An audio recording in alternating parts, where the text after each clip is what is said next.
ঈশ্বর সকলের, কেউ বাদ যায় না। এই বাণীর মধ্যে শ্রী শ্রী রামকৃষ্ণদেব মানুষের জন্য এক গভীর আশ্বাস রেখে গেছেন। তিনি বলতেন, ঈশ্বর কোনো নির্দিষ্ট জাতি, ধর্ম, ধনী, গরিব, জ্ঞানী, মূর্খের জন্য আলাদা নন। তিনি সবার। যেমন সূর্য তার আলো দিতে গিয়ে বিচার করে না কে ধনী কে দরিদ্র, তেমনি ঈশ্বরও তার করুণা বর্ষণ করেন সকলের উপর সমানভাবে।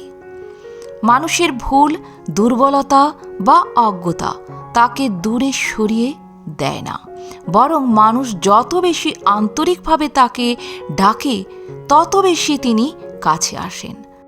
অনেক সময় মানুষ ভাবে আমি পাপী, আমি অযোগ্য, কিন্তু রামকৃষ্ণদেব শেখান এই ভাবনাটাই সবচেয়ে বড় বাধা। ঈশ্বর মায়ের মতো, সন্তান কাদামাখা হলেও মা তাকে বুকে টেনে নেন। যে সত্যের পথে হাঁটে, যে অন্তর থেকে প্রেম ও বিশ্বাস দিয়ে তাকে স্মরণ করে, সে কখনোই বাদ পড়ে না।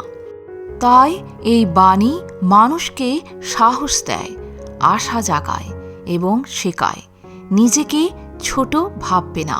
ঈশ্বরের দরজা কারো জন্য বন্ধ নয়। প্রণাম ঠাকুর।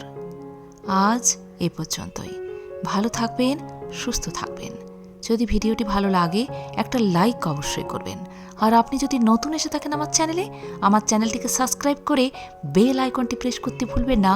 সবার আগে বেলা 3টেই আমার ভিডিওটি আপনার কাছে পৌঁছে যাবে প্রতিদিন। ধন্যবাদ।